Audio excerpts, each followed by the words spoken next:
Welcome back to Popcorn and Beers.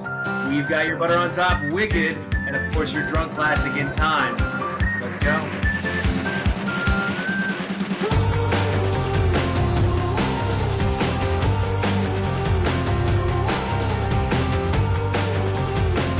Welcome back to what is everyone around you's favorite movie review show. You just gotta go find those people. They're 22 miles away from you on Grindr.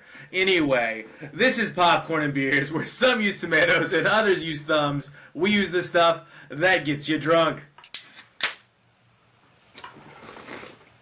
This is Brewdog Punk IPA. So we're going to make sure to tag them in it for supporting the podcast. We appreciate you and all those that listen to us. To include everyone, and I mean everyone, because the theaters were packed. This movie is going to really do something at the box office. I don't know. I don't think it's going to set any records, but wow. Our butter on top this week, Wicked. There was not a single showing that I was trying to pre-book that was not the back rows sold out.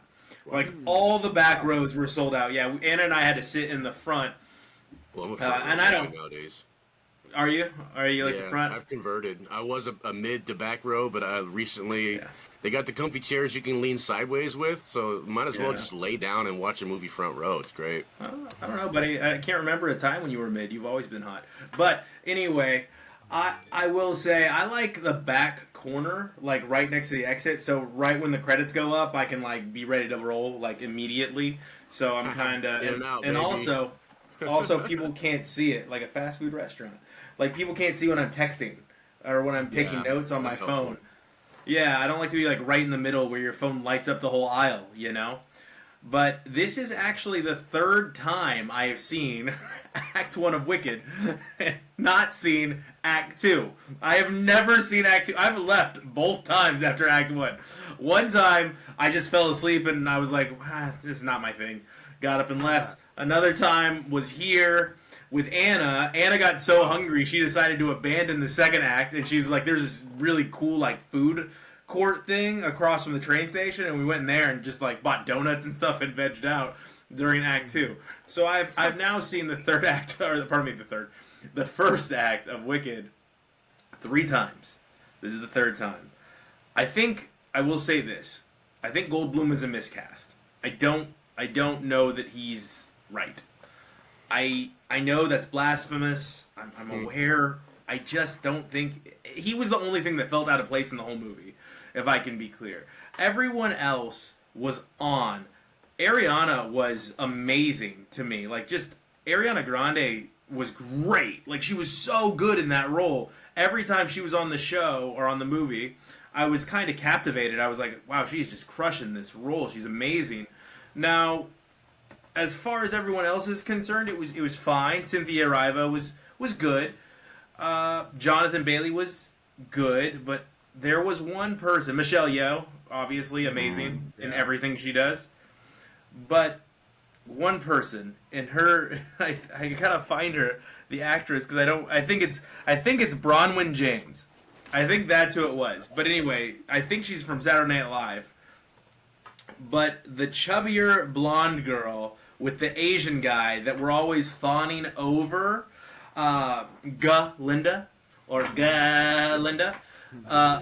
they were, that blonde girl, she stole the show. Like, if you only pay attention to her in the background scenes, she was ass off the whole movie. Like, everything she did made me laugh. Even the little phrases under, like, her breath that you're not supposed to hear, it's supposed to be, like, undertone, they were great. She was amazing. She crushed it every scene she was in. So I hope we get a little bit more of her. I know that's not where the story goes, but I thought she was phenomenal. I wanted to give her a shout out. Overall, as far as the movie goes, the setting, amazing.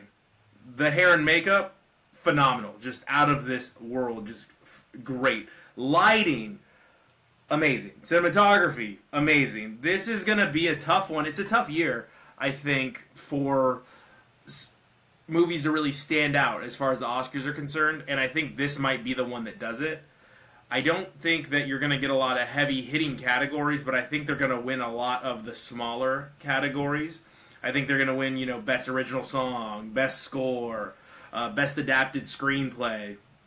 I think all of that is pretty phenomenal. Overall, beautiful movie. Not my thing. I'm not a big musical guy, but I will say, like I said, cinematography phenomenal, sound mixing phenomenal, original songs off the charts, adapted screenplay great.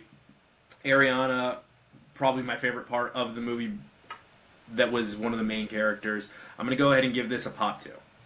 Jordan. Mm-hmm. Yeah, I agree. Totally a pop 2. Ariana Grande is obnoxiously great in this movie because her character, yeah, her character obnoxiously great. Is supposed to be obnoxious. Her character in this, but it's just like, yeah, she's really good. My only critiques are like the high pitch singing talking that she does at like especially like the early parts of the movie are like you don't know what she's actually saying though because she's like so high pitched like really going for it. There's also just like a certain lifelessness in her eyes. Ariana Grande, like the blonde eyebrows. The blonde eyebrows did not help her eye tone, her eye color. They should have given her contacts like they gave Cynthia Erivo. They should have given her something like blue contacts, anything, because the brown eyes with the blonde eyebrows, that was rough. I don't know why they gave her blonde eyebrows. Glinda the witch from the movies didn't have blonde eyebrows. That's funny because somebody I talked to was like, yeah, I'm going to go see Wicked with my wife. And they're like, oh, God, Ariana Grande with those blonde eyebrows. She looks weird. I swear. The songs are tolerable, actually. Some of them are not. There's a couple that's like, oh, really? Do we need a song right here? But they're mostly pretty good. I love that the school is called Shiz. Every time that was mentioned or came up, I was like, ha! Shiz. The shiznit. It really does transport you. The finale of the movie felt like, although there was like some action and stuff going on, it felt like it just dragged on way too long. This chase that's kind of going on, it dragged on way too long. The movie dragged on way too long. It was a half hour, maybe even too long. 2 hours and 48 minutes, baby. Yeah, baby. A half hour to 20 minutes too long. But that very final sequence was some of the best CGI, just cinematography, all that stuff you'll see. Like, it was incredible. Like, the last 5-10 minutes was just... better CGI monkeys than Gladiator 2, that's for sure. Yeah. I give this a popcorn and 2 as well. Okay, anything that stood out to you? Anything that stood out? Yeah, anything you could see where it's going to get major recognition. For me, it was the blonde girl, the chubby blonde girl, but also I think this movie is going to be very memeable. I think this movie is going to produce so many different memes and so many like TikTok dances and stuff.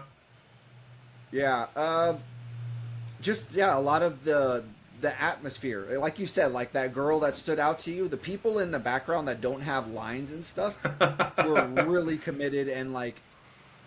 There's just a lot of nonverbal stuff going on in the background that conveys a lot of little messaging and stuff. The company, right? That's what it's called? Yeah. If you're not in the main, you're in the company. And correct me if I'm wrong, were the two ladies that sing in Emerald City, were those the original cast members? Yeah. Okay. Yeah, what is it? Like, Idina Menzel and there's one that was all irritated that she got left out, and I can't remember who it was. I can't remember. Now I see you lost me. Dang it, Jordan. I already brought up the next movie's cast. You did this to me. Anyway, one's Idina Menzel. I know that. Yeah. You could tell because her voice is unforgettable. Anyway, you gave us a drunk classic, Jordan, In Time. Yeah. And it's a little journey into the sci-fi world and reminded me how ripped Justin Timberlake was right at the beginning.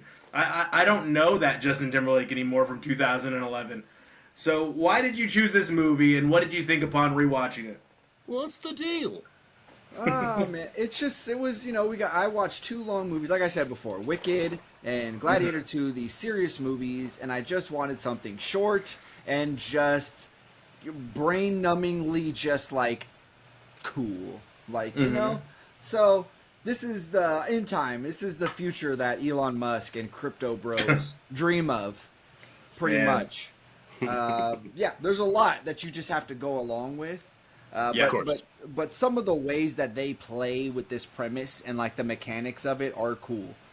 Like the the wrestling thing, like again, which doesn't totally make sense. It's kind of I like still think that's the dumbest thing, and I'm so sorry for my thoughts on that. But every time I watch it, I'm like, this doesn't make sense. yeah, it's like an arm wrestling thing where it's like if you have the upper hand, you have to like hold their arm that way, and they can't keep them from turning it over.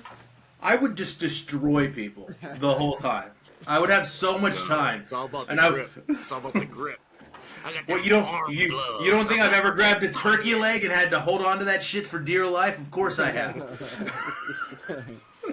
I go to my wife's I just like I keep spitting in their face just to distract them. One of the ways that they play with this that is definitely really stupid and hilarious is the way that the feeling they get when this clock starts. So on their 25th birthday, was it 21 or 25 or something like that? 25. 25th. 25. Their clock on their arm starts, signifying their mortality is coming. And yeah, they get this jolt to the heart, and it's funny. Yeah. Justin Timberlake is walking and just kind of and like almost faints. Mini orgasm. Whoa! You know what I just thought of? His best buddy, Andy Samberg, and A Lonely Island. It's almost like he jizzed in his pants. The other day I saw a film. It was a horror film. I turned 25 and I jizzed in my pants. Yeah, it's a cool premise. They do some things with it that are questionable, but most of it you just got to accept and go along. I love the scene where they're running from the bad guys, the gang, and there's a giant warehouse that they hide in, where all there is two leather chairs. Hold on. Also, when they're running from that group, did anyone else pick up that he blocks the door with a dumpster on wheels that he wheels over? Like, he doesn't pull it over and scrape it across the asphalt. It's literally on wheels when he put... I was like, what is that going to do? I'd actually prefer to push a dumpster on wheels with a door. Yeah, the car crash scene where the guys, Siegfried and him are running away and they crash into what is supposed to be like the L.A. Dam. L.A. River. L.A. River. Yeah. And, yeah, the way it like flops. It's just the worst CG crap. He grabs the back of her head. Yeah. It just lands flush on its two tires. Yeah. Man. The showdown with Cillian Murphy, who kills it the whole movie, he's great. Is just super anticlimactic. You're just like, yeah. Right. Can you open that up for me for a second? I was a little bit lost with that part. So in the end, like with him, he just decides that he's too good of a cop to stay alive. What happened there? I don't understand. No, he always played. They were foreshadowing the whole way, right? You always did play it too close, sir. And he like fills up his time. And remember, he never got his per diem. Because he goes to give it his per diem for the day, and then he sees their car drive down the other side of the road, and he goes, never mind, I found them. And he turns down his per diem, and he never refills his per diem, which he was warned about earlier in the movie by the black timekeeper. He's so involved with his job and doesn't think about his own life, is kind of the thing. Oh, so there was no psychological thing there. It was just like, oh, my bad. Maybe some. Maybe after 85 years or whatever he'd been on, because, he's 75 years old. Like, what did he say? Or more. Like, at the What's end, that? Didn't he say something like, I don't know what his last words were. But he says, talk to me when you've been keeping time for 50 years.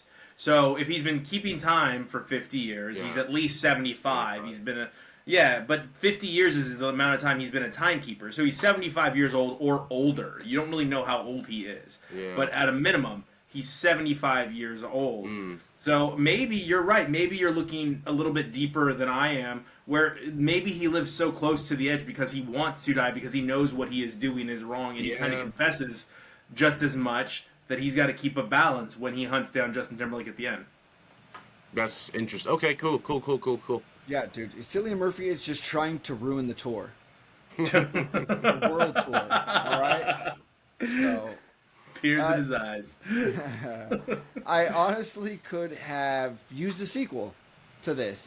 It's way too late now. Don't do it now. But, if they had... I think this could have been a decent little sequel movie. I very guiltily, just me, I want to give this a popcorn and 2. I really like this movie. I really like this movie, yeah. All right, Josh, where were you at as you introduce questions that could create some form of epiphany? I have not seen this. I haven't seen a lot of Justin Timberlake's, but I've seen some good ones by him. Not a lot, just some. I Anyway, heard Alpha Dog was good, and I've never seen it. This was. You've never seen Alpha Dog? No, but I heard it's great. Like everyone tells me that movie's amazing. I've never seen Alpha Dog. I thought we watched that together, huh? Anyway, Oh. this one is from that time period where a lot of movies were going out and they were being expected to get some money on DVD, so it's okay, just pump them out and then leave them open for a sequel. Like they're trying to build franchise. It was kind of a new IP era, maybe a Wild Westy in that way, where it's just like, oh, we got to get something out there, make some money quick. Just who's got a script? That one, cool. I'm assuming this was on your little DVD rack you talk about sometimes, where it's like, these are the movies that we watch when it's raining outside or whatever. Is that right? When the internet goes out and we go back to the Middle Ages. We're going to watch it in time again. Let's check it out. Here we go. And this is worthy of that. It's a pretty good movie. I like a movie where they set up something like that. Like, the world is this, so what happens? Like, Children of Men, no more kids, so what happens? And that's what the movie's about. And it likes to show, movie. through the environment and people's actions, like, how that affects everything. And if you do it in a creative way, it's really fun. And I think mostly this was creative, if not kind of stupid in places. But still, like, it was interesting. And you got to see, like, you have to pay, like, 15 minutes for a sandwich that you ate in 1 minute. And, you know, just stuff like that. Kind of cool. And then people drinking away their problems, allegory, you know, whatever. I like the parallels with real stuff, and I actually liked the setting a lot, and, like, obviously the time stuff, but also, like, the scenes. Like, everything was so sparse, like you said, with the couches, and, like, if you look, the streets are completely devoid of litter. Maybe no one has time for plastic packaging or whatever, but that was, I think... Or sanitation jobs just don't make money. Time. They don't make time. Yeah, and clearly a lot of it was shot in a studio, so that's, like, just a good excuse, I guess. It's already clean, just use this. But it created sort of like a, if I can say an art degree word, Arcadian, where it's, like, otherworldly, but desolate, but also filled with life, but anyway, it's just, it gave me a weird feeling. The ambiance of the movie was Eerie, creepy, liminal even, I don't know. And I like it. Popcorn 1. So I will say this: Justin Timberlake and Amanda Seyfried have no chemistry. That was the roughest part of the movie. Correct. Those two playing on, that was a no-go. I did not like it. I thought it was bad. Mom's chemistry was good though. Yeah, but Olivia Wilde's great. And I think it's time for people to acknowledge that. She's a great director, she's a great actress, she's just great. And whatever Olivia Wilde has done, she's been great. It was funny to play, what is that show, Big Bang Theory guy, be an idiot. Like, that was kind of funny, that he plays a stupid person. Meanwhile, he made a majority of his money playing a very smart person. The movie, I remembered being corny. When Jordan called it, I was like, man, I remember this being corny. But I also did remember it being a fun movie. Like, I was never complaining about it. If it's on, it's one of those movies. I sometimes long for the 90s, foreshadowing. And when we were just in a hotel and you're flipping through the channels and that's like the movie of the week. And you're like, oh, yeah, this isn't a terrible movie. This is a good movie. Yeah, it seems like something that in the, like, 80s, 90s, early 2000s, you sat your, kid down, you're like, dude, this is one of my favorite movies, you're gonna love this movie, watch. Yeah. Anyway, dude, I don't know why the watch. This was like, wasn't this like right when, like, Sexy Back, Justin Timberlake was killing it. He was just on top of the world. The album's called Future Sex Love Sounds, and yes. Yeah, five movie deal or something, he pumped a few out. I mean, he's not a terrible actor. Like, Friends with Benefits was fun. It beat out No Strings Attached, which is the exact same movie with two different actors, right? You had Natalie Portman and Ashton Kutcher, and then you had... And then you had Mila Kunis and Justin Timberlake. So, same movie. Volcano, Dante's Peak, Deep Impact, Armageddon. Same thing. Same. So, it was a fun movie. There's a lot of takes on classism. There's a lot of takes on socialism in this, and if you don't want to get bogged down in that portion of the art, get bogged down in the portion of the art that is what I was trying to explain to my wife for a long time probably 2014, 2015, when the big minimum wage movement got pushed. And I kept saying, the second you increase people's wages, companies know, and you know what happens? They increase prices. And the rich get richer, and the poor get poorer, because now they know you can afford it. And they hit that theme quite a bit in this movie. All they're going to do is continue to raise the taxes or raise the rent. And because everything's based on the time, they could do it instantaneously. Right? They could do it in the moment. Well, now it's what does he say? Now it's 2 minutes, or now it's 4 minutes. When Olivia Wilde goes to get on the bus, well, now it's 2 hours. It was an hour yesterday. Too bad. Sucks. Go ahead, Jordan. Yeah. Well, yeah, my thing too. Cause, well said. Because I don't drink coffee, and so that scene where they're like trying to buy the coffee, I'm like, if time is my life and my money, do you really need a coffee that bad? Yes. Or a bottled water. Like, you're literally putting the bottled water industry, like, out of business. Like, it's over for bottled water. Yeah. Let me mention the scene where he's like, she's like, yeah, you're not from around here, are you? With the waitress? And she's like, how do you know? He's like, because you do everything so fast. Like, ooh, that back when I first watched this movie when I was like, I don't know, teenager, it's like, that blew my mind. Oh, I thought you were going to go with the not everything. That too. It was a good comeback. So, anyway, you got themes of Robin Hood, you got themes of Thelma and Louise. It's a popcorn and one for me. We're going to go right to, because Josh went on a tangent of watching things this week. Very proud of you, young man. You went a little bit crazy. So, let's go right into what you were watching. Okay. I'll tell you something that was new. I watched Ted Danson's new thing, came out this week, called A Man on the Inside. Ted Danson, Netflix. And this is a show. Did you finish it? Yeah, I watched the whole thing. It's 8 episodes. Wow. This is a show where like 98% of the people in this show you've seen in something else. Like his daughter is the waitress, and it's hard to point them out. One of the guys from I Think You Should Leave is in there. The guy who says the dirty limericks with the hat. The Asian dude. Anyway, everyone in it is someone you've seen before. So it's a lot of talent. It's a story about a 75-year-old man, nothing to do. He gets roped into some private investigator to investigate a theft at a retirement home. So he has Don't they teach him how to be like a detective or like a private investigator or like a spy or something? Yeah. There's a little montage about like seeing what kind of skills you got, like observation and things like that. But then he goes to the retirement home to go undercover and find out who stole the necklace. That's the whole show. Another mystery. Yeah. It's a good way to keep people watching. You know what I mean? Like you gotta watch the whole thing. You gotta get those ratings. You know what I mean? Stick with it. That's why it's such a trend. Like it's been going. Every other show is a murder mystery or some kind of mystery. Anyway. Yeah. Good show. Ted Danson nails it. He's the same old Ted Danson. He's sharp. He's clever. The writing is really funny. It's not like hilarious, but it's like you're gonna do a little chortling. You're gonna chortle.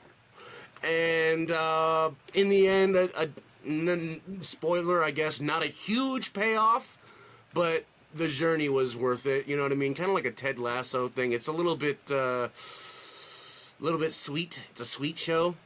Okay. Makes you feel good. A little bit of feel goods. Touch you in the little heartstrings. Deals a lot with being old and loneliness and stuff. We both got one of those this week. And a big part of it is there's a lot of talk about Alzheimer's and dementia and stuff, and dealing with that from different perspectives, and all kinds of other things like love and when you're old and living somewhere new and trying new things and making new friends, even though you're in a not a great situation in your life. Blah blah blah. It's good. It's worth watching. Popcorn and one. One thing Ted Danson does that I noticed. I don't know if he does it on every show, but definitely on this one. When he talks to someone, he's right at them. Like, he's framed with their face. Even when there's driving happening or whatever, it's like a conversational technique or whatever I've noticed with him, where he's not going to look to the side while he's talking. He's looking right at you the whole time, and maybe even his shoulders. Anyway. Something funny about Ted Danson. What's his face? Guy from... what is it? God, why am I going so blank? The show with the twins, Mary-Kate and Ashley. Yeah. Uncle Joey. Uncle Jesse. Joey. that show called? Full House. Full House. Thank you. What is the guy's name? The actor. In Full House, Bob Saget. No. God. No. No. Full House. There's a John Stamos. John Stamos. A funny thing about Ted Danson is that John Stamos was on the Howard Stern show doing an interview, and he said that when he was younger, he was dating some model or something like that, and he came home, saw Ted Danson's car in his driveway, snuck around, looked in the window, and Ted Danson was full on banging his girlfriend, and John Stamos ran away crying because he was afraid to fight Ted Danson because Ted Danson was a giant monster of a man. You know, a similar thing happened to Kevin Costner with Cal Ripken Jr.'s wife. Oh, yeah. Yeah, and no one knows the inside or outside of what happened there, but essentially everyone presumes that Kevin Costner got his ass whooped by Cal Ripken Jr. All right, so they can find that on Netflix, right, Josh? Yeah. Man on the Inside. Why don't you go again? Why don't you go double dip? I'll go again. I watched something else that was new, I believe. It was on Netflix. Her name is Adrienne Iapolucci, and the show is called The Dark Queen. It's a stand-up. And it's Comedy Cellar. That's New York, right? And it's just a standard New York stand-up set. About an hour. But she fits what I think is sort of, maybe I have a type. I don't know. Like Jewish adjacent at least. Glasses, brunette. Jewish like, adjacent. I'm a fan. But she is a Jewish woman, and that was actually, she works that into her sketches. So it's not Jewish adjacent. It's Jewish. I mean, I'm saying Tina Fey, though, you know. Yeah. Elaine is not Jewish either, but I think she is. I think Jewish-ish. Julia Louis-Dreyfus Maybe might. she's waspy, dude. Anyway, Okay. the point is, she had a great set, and she's like just really calm. She just kind of talks like this the whole time, like, I don't know. Anyway, but she's like right on the edge of like Jeselnik territory. Like she says some holy crap type of stuff, dude. Yeah. Like, man, she had some really good 9/11 jokes, for instance. She goes on about Palestine for a while. I can't tell the joke that I had locked in because it has the R word. She goes into all kinds of... She covers just general territory. It's not like a lot of stand-ups lately have like a theme or a message. Hers is just like, here's jokes. Here you go. One of the funniest things I've ever seen in a while. It was like... And like raw. Like it was, like I said, Jeselnik, and like, oh, this is all cancelable stuff. Like, oh my god. Speaking of Jeselnik, since you brought him up, his new special is coming out, and I'm looking forward to that. I think it's like next week it's coming out. He had a really good, I don't know if it was a social media post or an interview or something he did after the whole Republican rally thing where the guy from Kill Tony Hinchcliffe, got up and said those jokes. Oh, yeah. He had a really good point that he made about that I cannot recite, but I remember being like, that is a excellent take on comedians going to these kinds of events, and just like there's where you are crossing the line between telling just like offensive jokes, you know, and actually just contributing to like being a racist piece of crap. Like there is a fine line. Like when you're in a comedy club, those jokes may work, but if you're going to the den of racists and saying racist things, like it's no longer comedy. Yeah, you are now a racist. You're one of them. Yeah. And there's also, like, when he was even there, he didn't get good applause. No one really laughed at that joke there either. So it was too much for them. Doesn't matter. Doesn't matter. Still got votes. Anyway, she has great jokes. I really liked the set. I really liked how it was just a basic comedy set in the Comedy Cellar. Very New York. Just one small example of her jokes, and she's like halfway through some Palestine-Israel jokes, and then she says, oh, by the way, I am Jewish. And then she gets a little chuckle. Then she says... I was going to say something earlier, but you guys were having such a good time. Anyway, I gave it a popcorn and 2. It was a Where great can the set, people watch and it? It's Netflix, I believe. Netflix? Okay, all right. I watched a Netflixer that's going to be in the running for the Oscars as well. I'm trying to get all my Oscar stuff knocked. It seems like there's so much this year, though. This was The Piano Lesson, starring John David Washington, and someone I didn't know was in it was Samuel L. Jackson, and then I saw him, I was like, oh snap, Samuel L. Jackson. So I pulled it up, and you got Ray Fisher's in it, Erykah Badu is in it, Corey Hawkins is in it, Danielle Deadwyler is in it, which she's going to get nominated for sure.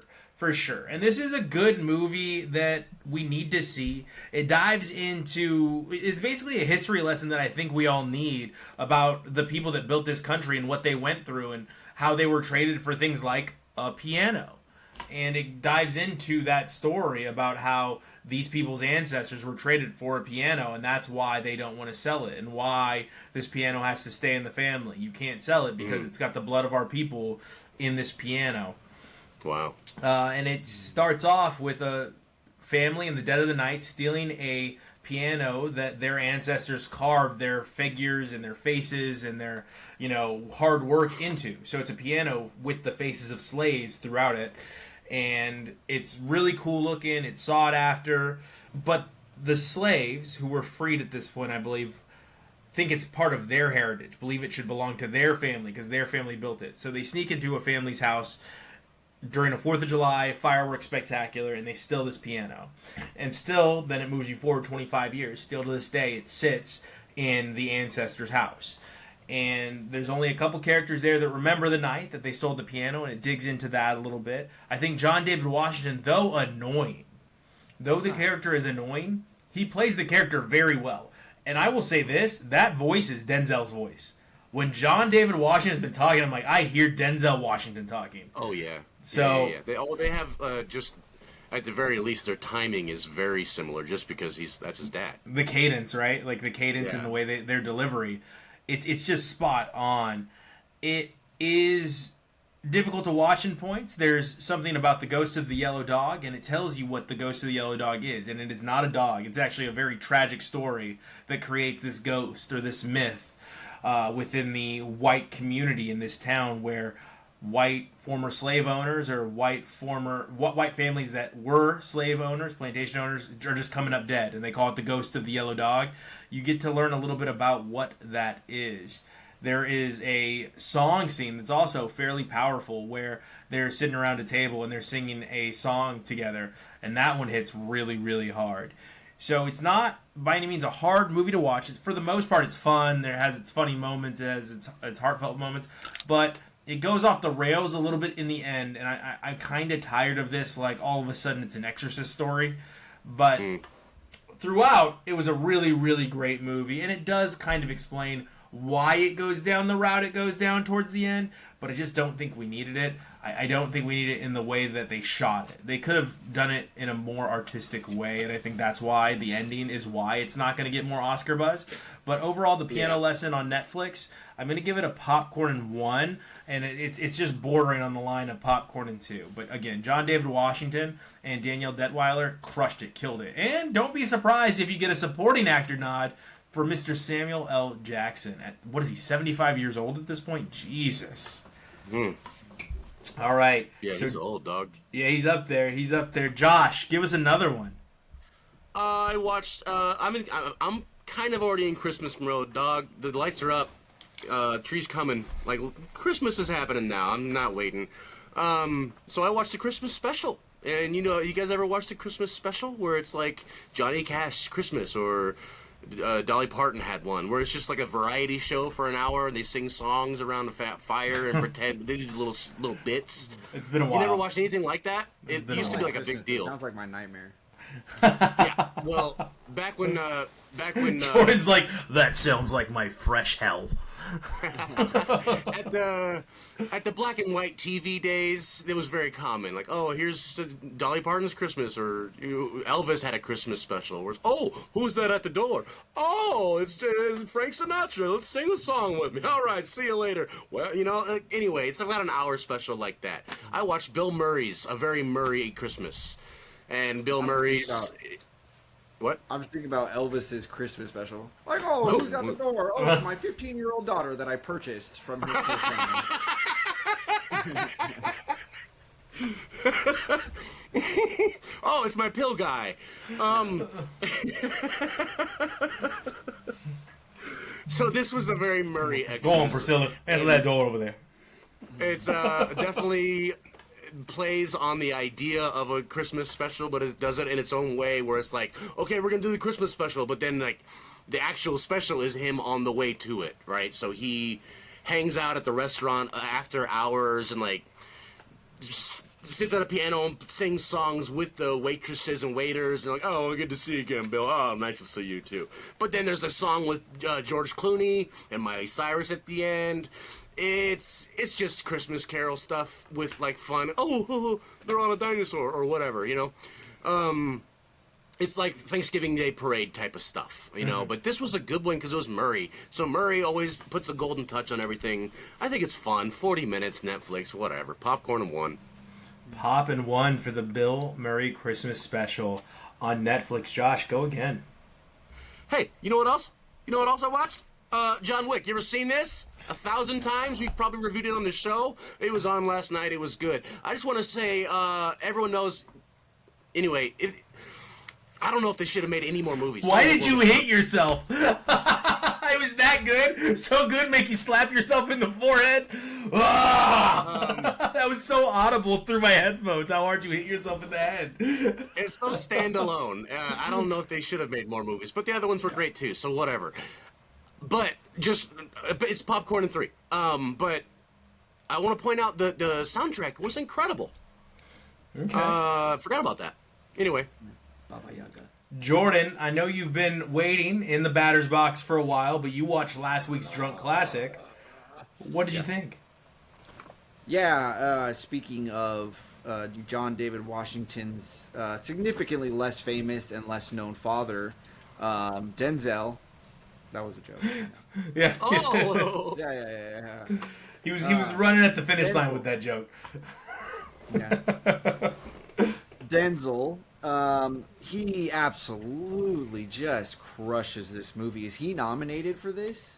I can take a look here as you continue He's to talk through it. guaranteed. Yeah, because he definitely should be. Every monologue of his is just, there's a gem in there. And I know he didn't like write it, but like he delivered it. But just the writing, I can't credit the writing because the writing. Heavy American accent, though. Yeah, So what? Yeah. Supposed to have an Italian accent? I made fun of the British accents a bit ago, remember? The writing was bad. Like, very, very bland.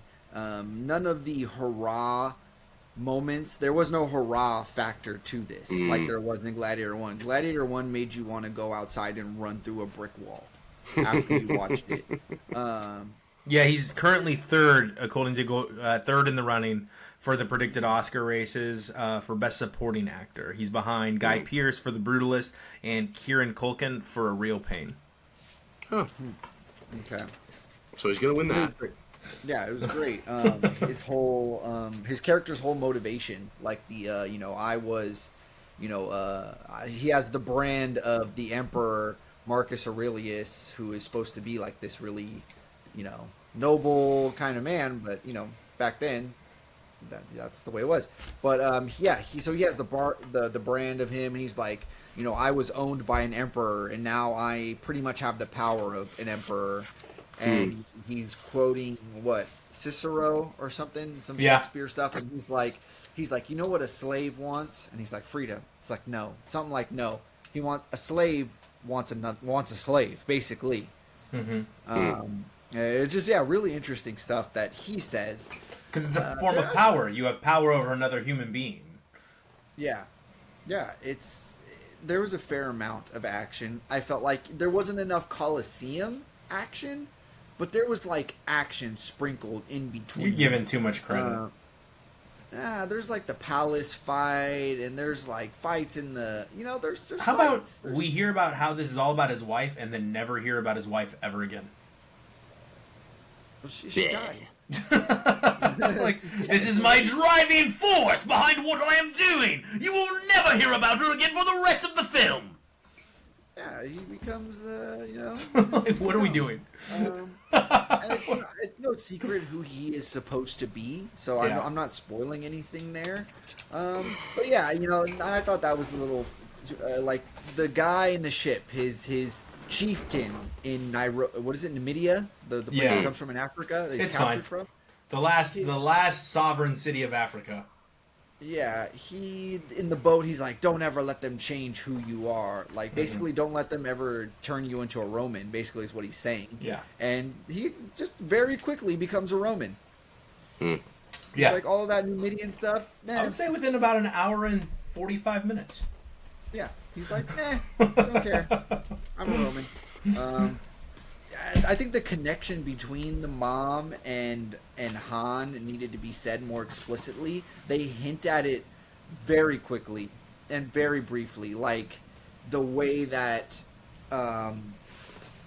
they say how he is. What's his face? Is Maximus's son? Mm-hmm. They're kind of like, oh, she was known to take a lover back then, but unless you've seen the first one recently, and if you just know like the bare bones of the first one, you wouldn't make that connection, I don't think. And watched it very, very, very closely. Yeah, you would not make that connection.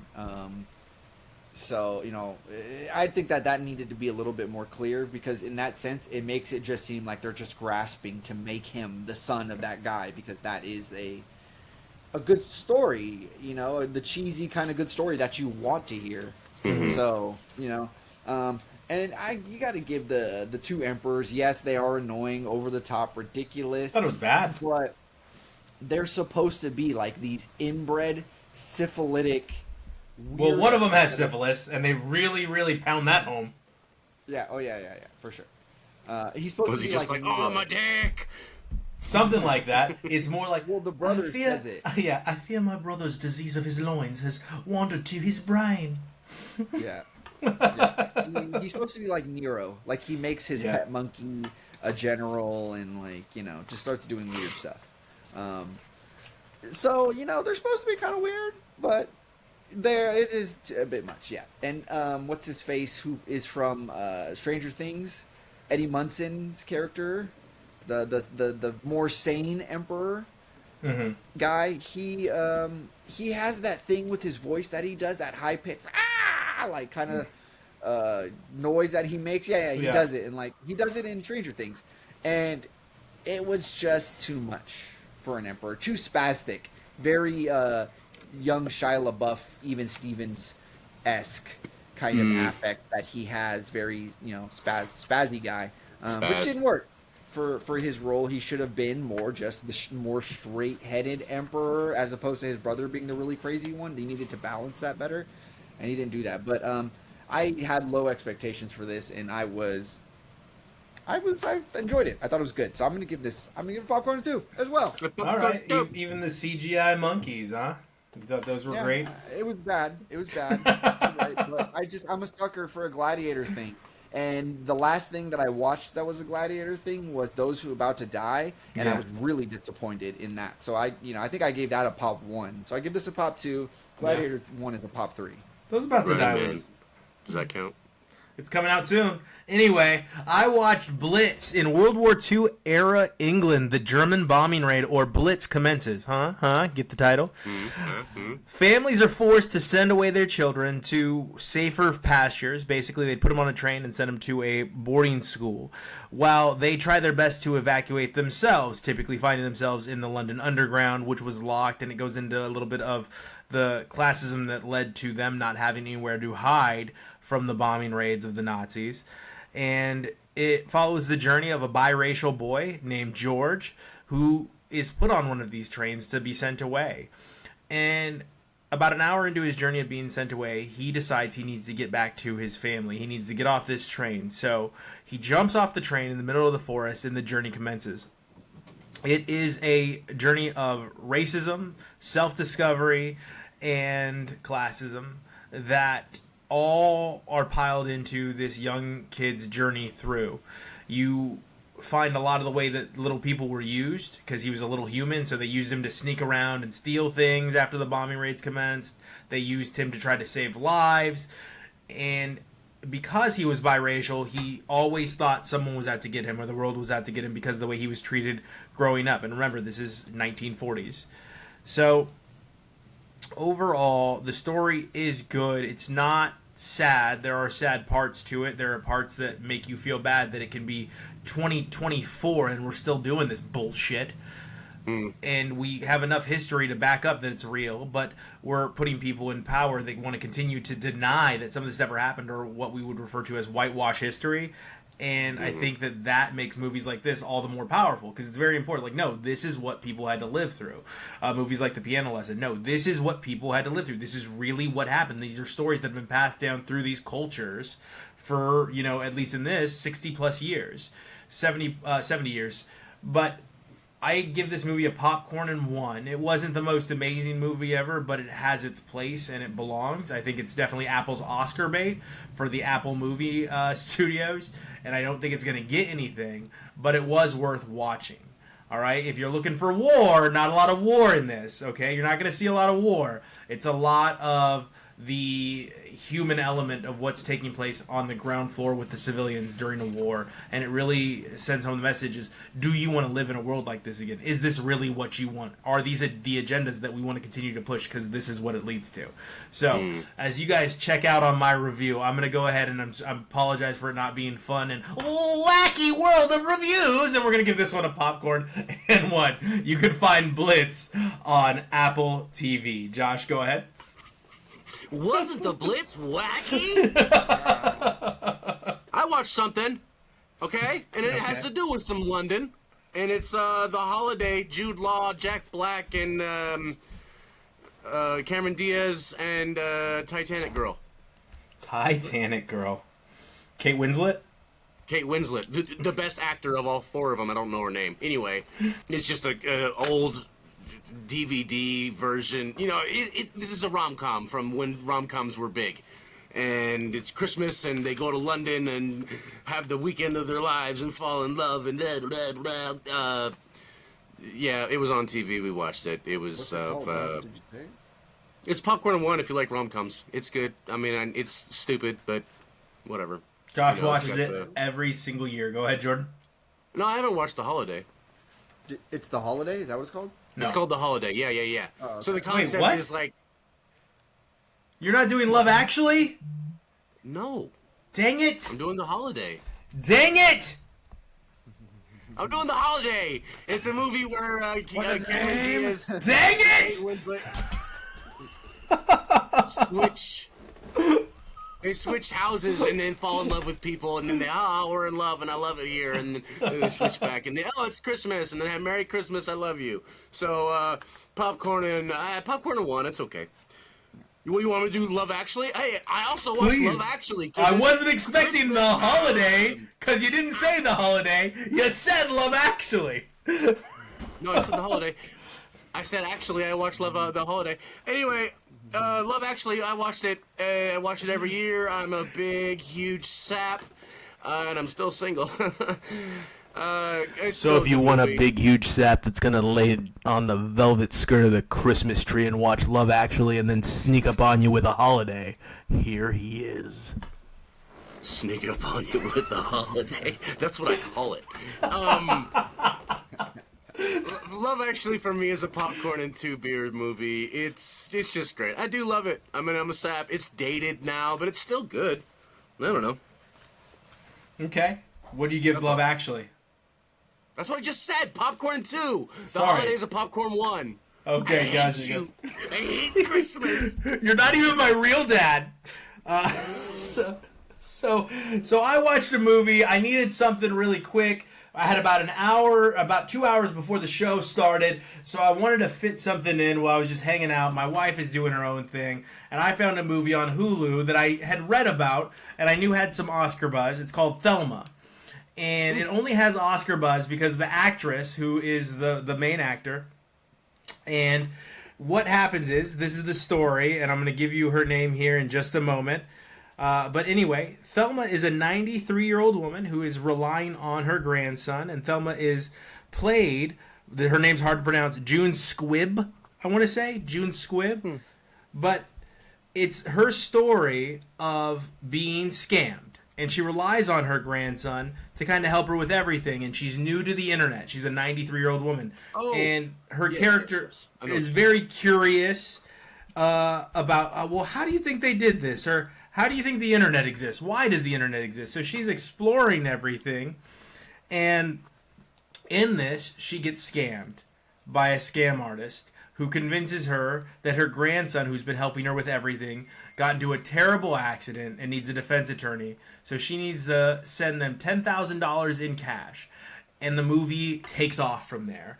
Because not only does she figure out she's being conned, this 93-year-old woman reads an article about how Tom Cruise is turning back the hands of time and decides she's going to go hunt these people down and get back her money.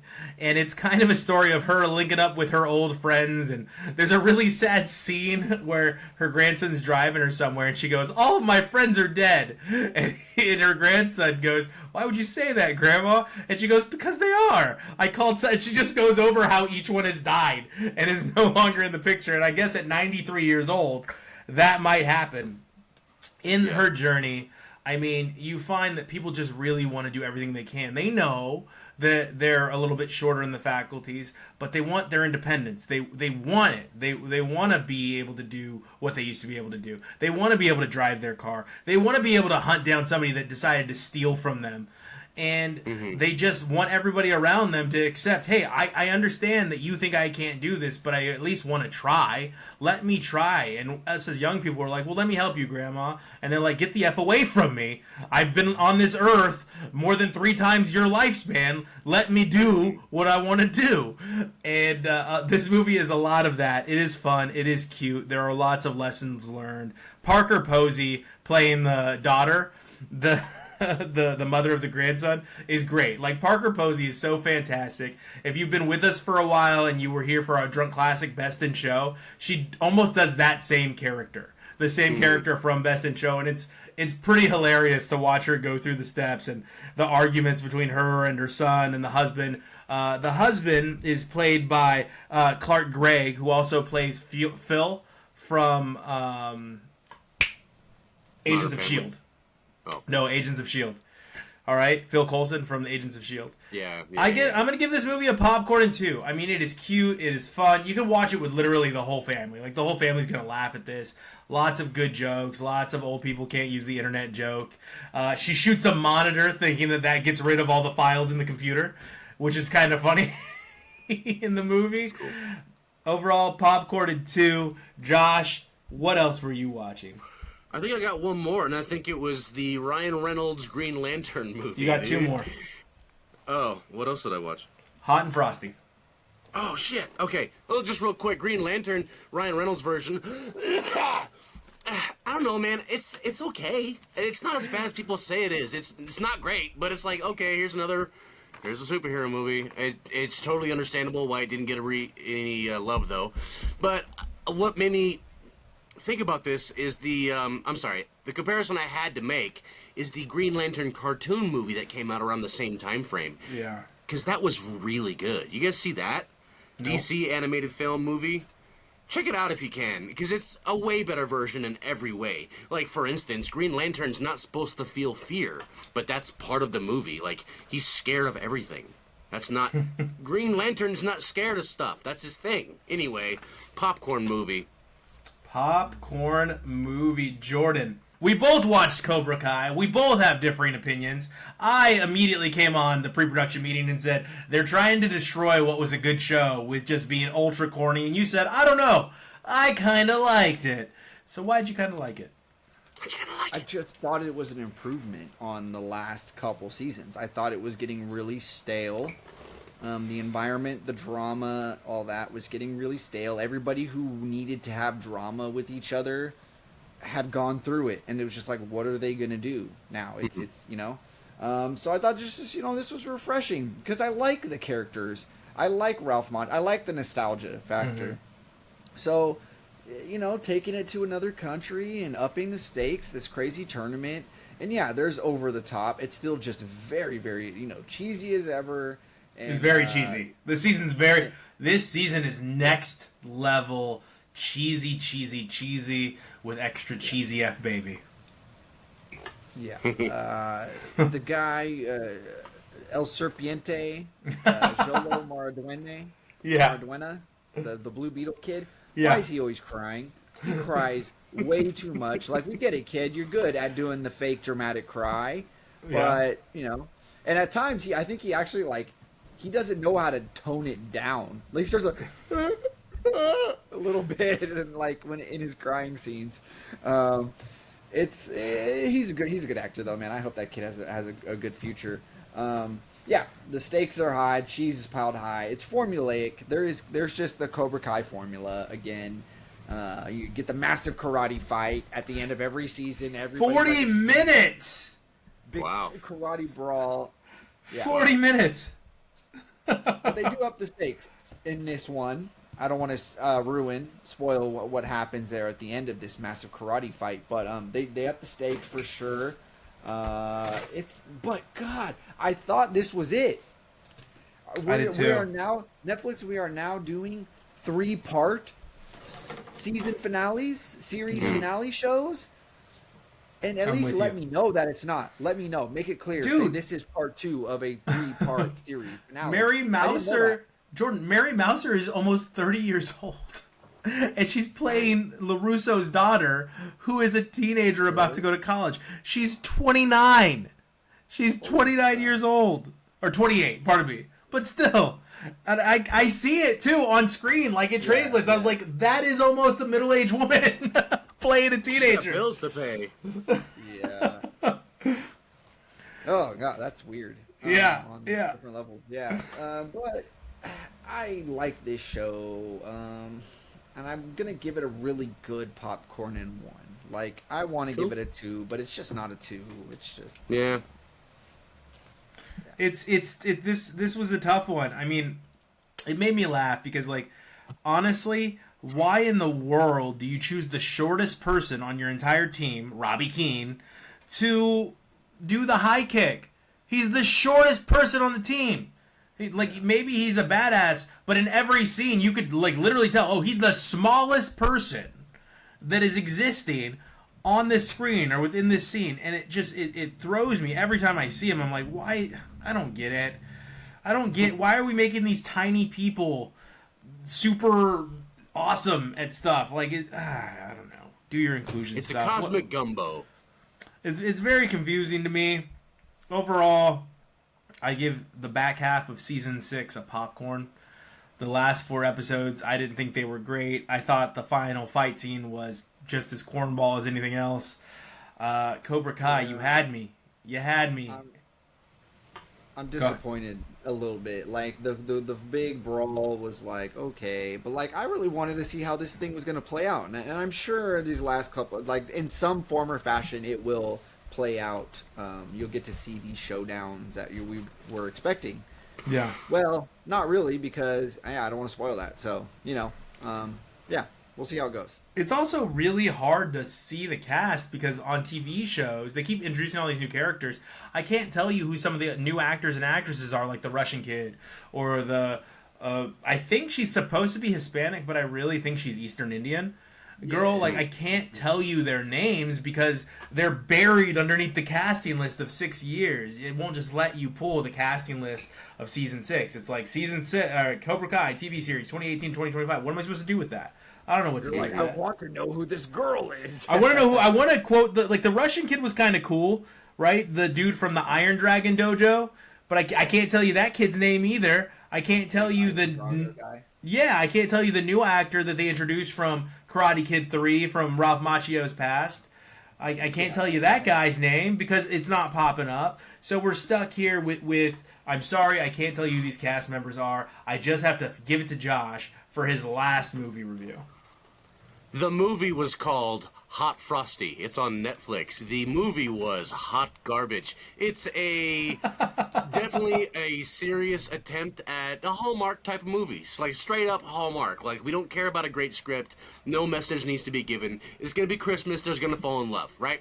But I watched it because in the trailer, Greg Robinson is with the little guy from Brooklyn Nine-Nine.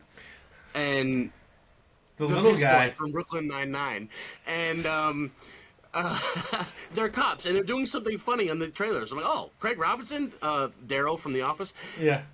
Let's check it out. And they were George Judy from Brooklyn Nine-Nine, by the way. Yeah. Okay. This movie was trash. The main character is the actress from Mean Girls whose father invented toaster strudel. She's always saying things are fetch. Lacey Chabert.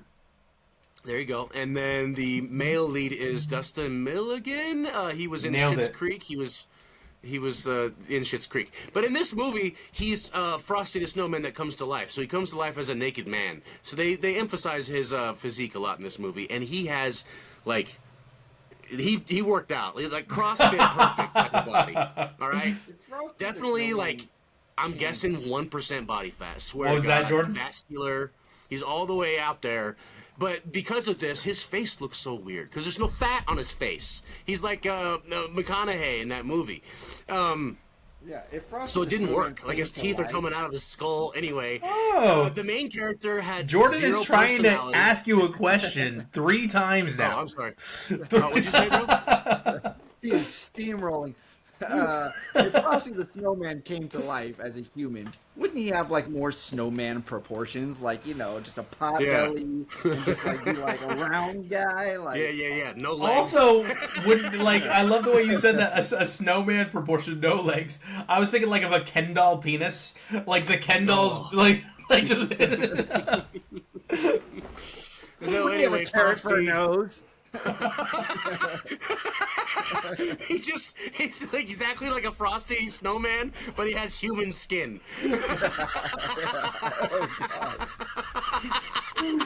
That's good. All right, so the main character has no personality other than I'm single.